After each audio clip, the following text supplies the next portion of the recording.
Most welcome dear students, आप सभी लोगों का स्वागत है आपके अपने यूट्यूब चैनल डीजे सर पर। डियर स्टूडेंट्स, देखिए आप चाहे साहित्यिक हिंदी के विद्यार्थी हो, हिंदी के हो या फिर आप सामान्य हिंदी के हो, आज का ये सेशन उन विद्यार्थियों के लिए होने वाला है जो कि खंड काव्य को लेकर कंफ्यूज रहते हैं कि इस जिले के लिए कौन सा खंड काव्य रहेगा।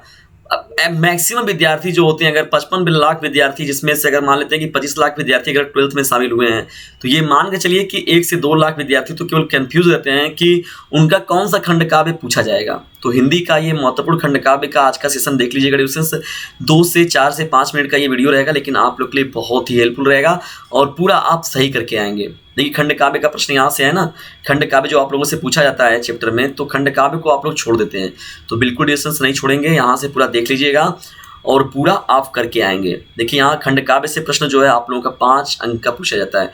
खंड काव्य की विशेषताएं क्या है, पात्रों का चरित्र क्या होता है, प्रमुख घटनाओं पर आधारित प्रश्न पूछे जाते हैं। देखिए कौन कौन से खंड काव्य किस जिले के लिए हैं, मैं इसका डिस्कशन आप लोगों के साथ कर रहा हूँ। चलिए करते हैं इसको स्टार्ट। देखिए डिस्टेंस यहाँ पर जो है, यहाँ पर पहला जो है मुक्ति यज्ञ।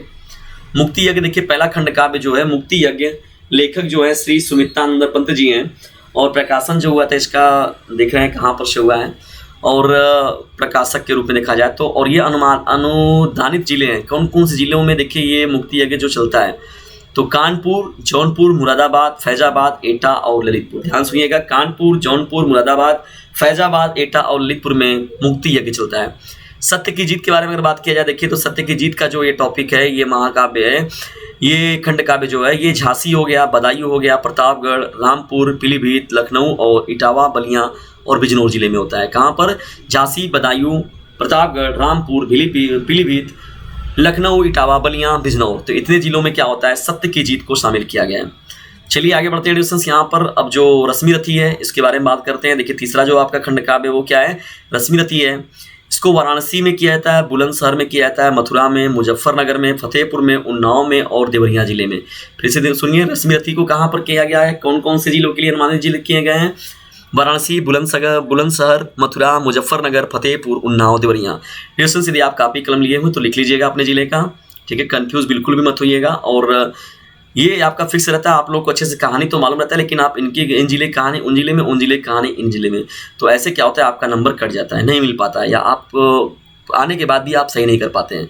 चलिए बढ़ते हैं आगे। यहाँ पर रश्मि रथी के बाद जब हम लोग बढ़ते हैं, यहाँ पर देखिए आपका जो चौथा यहाँ पर लिया गया आलोक वृत्त। आलोक वृत्त, तो आलोक वृत्त के लेखक कौन है यहाँ पर, श्री गुलाब खंडेलवाल, ठीक है।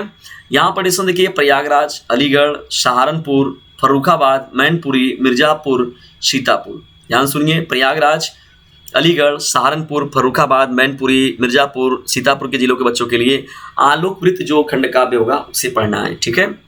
जब हम लोग आगे बढ़ते हैं यहाँ पर देखिए, तो पांचवा जो यहाँ पर शामिल किया गया आपका त्यागपति जो लेखक है, इसके त्यागपति का जो पढ़ना है आप लोगों को, कहाँ कहाँ पढ़ना है त्यागपति का, आगरा, गोरखपुर, आगरा हो गया, गोरखपुर हो गया, गाजीपुर हो गया, बरेली, और उसके साथ ही साथ देखिए यहाँ पर सुल्तानपुर, जालौन, लखीमपुर खीरी हो गया, गोंडा हो गया, शाहजहांपुर हो गया, बाराबंकी हो गया, ठीक है।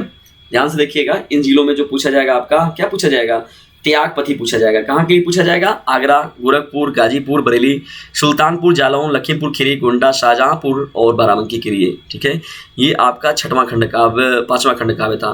देखिए छठवां खंड काव्य जो दिया गया है यहाँ पर, छठवां खंड काव्य श्रवण कुमार। तो श्रवण कुमार का देखिए जो है मेरठ, आजमगढ़, बस्ती, रायबरेली, हरदोई, बांदा, बहराइच और हमीरपुर। ध्यान सुनिएगा, श्रवण कुमार का जो एक खंड काव्य है वो मेरठ, आजमगढ़, बस्ती, रायबरेली, हरदोई, बांदा, बहराइच, हमीरपुर जिले के लिए पूछा जाएगा। इसके लेखक जो है वो श्री शिव बालक शुक्ल जी हैं, ठीक है। तो इस तरीके से इसके अतिरिक्त देखते हैं अन्य जिलों, देखिए 9 सृजित जिलों में खंड काव्य जो है पूर्व की भांति यथावत पढ़ाए जाएंगे। तो देखिए जिला जो है वो खंड काव्य वैसे ही पढ़ाए जाएंगे जिन जिलों के लिए जो हैं, लेकिन आप लोग जिलों में कन्फ्यूजन बिल्कुल भी मत रहिएगा। अगर दिक्कत होगी तो ये जिस PDF का मैं डिस्कशन आप लोगों के साथ कर रहा हूँ, इस PDF को मैं आपको प्रोवाइड भी करा दूंगा डीजे सर चैनल पर, और आप व्हाट्सएप थ्रू के हमसे पा सकते हैं, इसको प्राप्त कर सकते हैं। इसका तो स्किप करके वीडियो को रोक करके भी आप लिख लीजिएगा, ठीक है, कि आपका कौन से जिले के लिए कौन सा खंड काव्य है, ठीक है। ये डिस्टेंस जो बताया जा रहा है आपको, ये पूरा यूपी MSP पर से सिलेबस लेकर आपको वहाँ से चीज़ें बताई दी जा रही हैं, ठीक है। तो जो भी आपका यूपी बोर्ड ने जो अपना प्लानिंग किया हुआ उसके अकॉर्डिंग आपको पूरा बताया जा रहा है, तो ठीक है। यहाँ से आपको कोई भी मिसिंग न्यूज़ नहीं मिलेगा, इन्फॉर्मेशन आपको करेक्ट मिलेगा, जो भी यूपी बोर्ड का अपडेट मिलता है। तो इस चैनल को सब्सक्राइब जरूर कीजिएगा। जल्दी मिलते हैं, तब तक के लिए